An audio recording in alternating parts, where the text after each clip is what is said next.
जय भीम दोस्तों। इस देश में शायद ही कोई ऐसा होगा जिसे अमित शाह के उस शर्मनाक बयान के बारे में ना पता हो।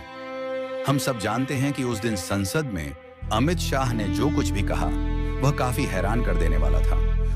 फैशन होगा, अभी एक फैशन होगा है अम्बेडकर अम्बेडकर अम्बेडकर अम्बेडकर अम्बेडकर। उन्होंने बाबा साहेब के नाम को एक फैशन करार दिया और इतना नाम अगर भगवान का लेते हैं तो 7 जन्मों तक स्वर्ग मिल जाता। कहा कि आप लोग जितना नाम अम्बेडकर का लेते हो उतना अगर भगवान का लेते तो 7 जन्मों तक स्वर्ग मिल जाता।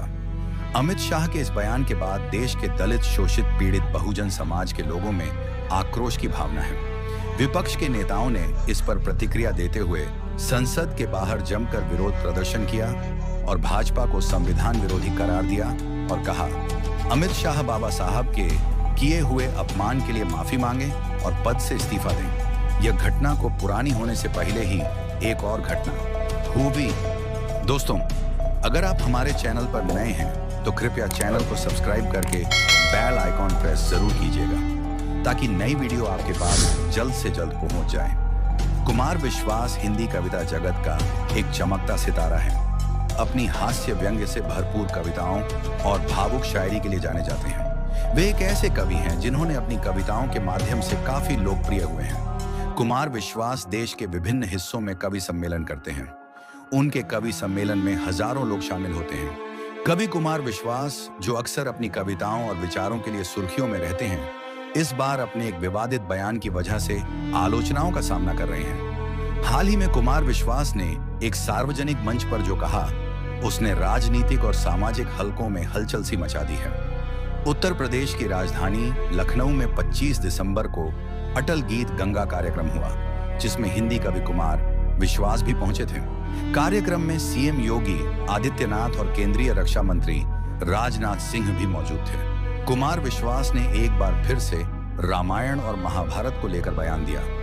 इससे पहले उनके इसी तरह के बयान पर विवाद छिड़ा हुआ था, लेकिन कार्यक्रम में उन्होंने रामायण और महाभारत पर ऐसा बयान दिया और इस पर उनके द्वारा उठाए गए सवालों ने एक बार फिर से सामाजिक विवाद पैदा कर दिया। कुमार विश्वास ने अयोध्या जाने के लिए चार्टर करने के लिए अपनी बात रखी और यह भी कहा कि चार्टर में हराम वाले नहीं, राम वाले जाएंगे। कुमार विश्वास ने आगे कहा, मैंने अयोध्या जाने के लिए चार्टर कर लिया, उसकी फोटो लग गई तो कहाँ जाने लगा कि ये राम पर बोलते हैं और चार्टर पर जा सकते हैं। इस पर मैंने ये कहां लिखा हुआ है चार्टर में हराम वाले जाएंगे, राम वाले नहीं जाएंगे? यह बयान ना हिस्से की भावनाओं को भी ठेस पहुंचाता है। कुमार विश्वास ने कहा कि जो राम का नहीं वो हराम है। अब हराम का कौन है, समझ लेना चाहिए। अब क्या राम को नहीं मानने वाले लोग सब हराम के? अम्बेडकर है, पेरियार है, भगत सिंह है, ये सब लोग हराम के लोग हैं। तो दलित समाज के दृष्टिकोण से कुमार विश्वास का यह बयान एक बार फिर से समाज में भेदभाव और असमानता की मानसिकता को बढ़ावा देता है। अम्बेडकर वादी विचारधारा ने हमेशा से समानता और सम्मान के सिद्धांतों को स्वीकार किया है, लेकिन कुमार विश्वास का यह बयान यह दिखाता है कि वह समाज में दोहरापन और भेदभाव की बात करते हैं, जो दलित समुदाय के संघर्ष के खिलाफ है। उनके बयानों से यह स्पष्ट होता है कि वह सामाजिक समानता और न्याय की बजाय पुरानी जातिवाद सोच को बढ़ावा दे रहे हैं। तुम्हें पता है कि यह वही लोग हैं जो चाहते हैं कि तुम्हारा समाज फिर से गरीब, अशिक्षित और कमजोर बना रहे ताकि वे तुम्हें आसानी से गुलाम बना सकें। अगर तुमने आज खड़े होकर इसका विरोध नहीं किया तो तुम्हारा इतिहास दोबारा से वही पन्ने लिखेगा जिनसे बाहर निकलने के लिए बाबा साहेब ने अपनी पूरी जिंदगी दांव पर लगा दी। बाबा साहेब आम्बेडकर जी का सपना एक ऐसा समाज था जहां जाति, धर्म, लिंग और आर्थिक स्थिति के आधार पर किसी भी प्रकार का भेदभाव ना हो। उन्होंने जीवन भर अपने विचारों और कार्यों के माध्यम से इस लक्ष्य को पाने की कोशिश की।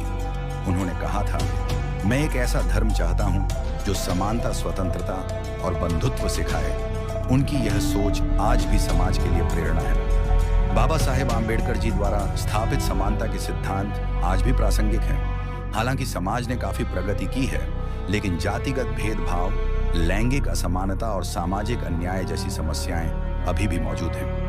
हम सभी की जिम्मेदारी है कि हम बाबा साहेब आम्बेडकर जी के विचारों को अपनाएं और समाज में व्याप्त असमानताओं को खत्म करने की दिशा में काम करें। बाबा साहेब आम्बेडकर जी ने अपने जीवन को समाज के दबे कुचले और शोषित वर्गों को न्याय और समानता दिलाने के लिए समर्पित किया।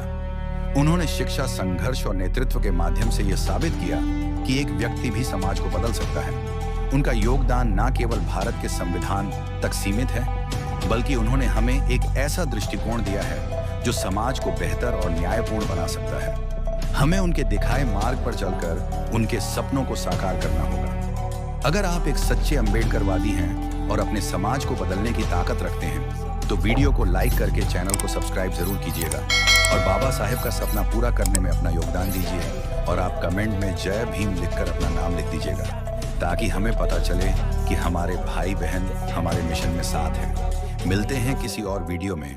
जय भीम, जय भारत।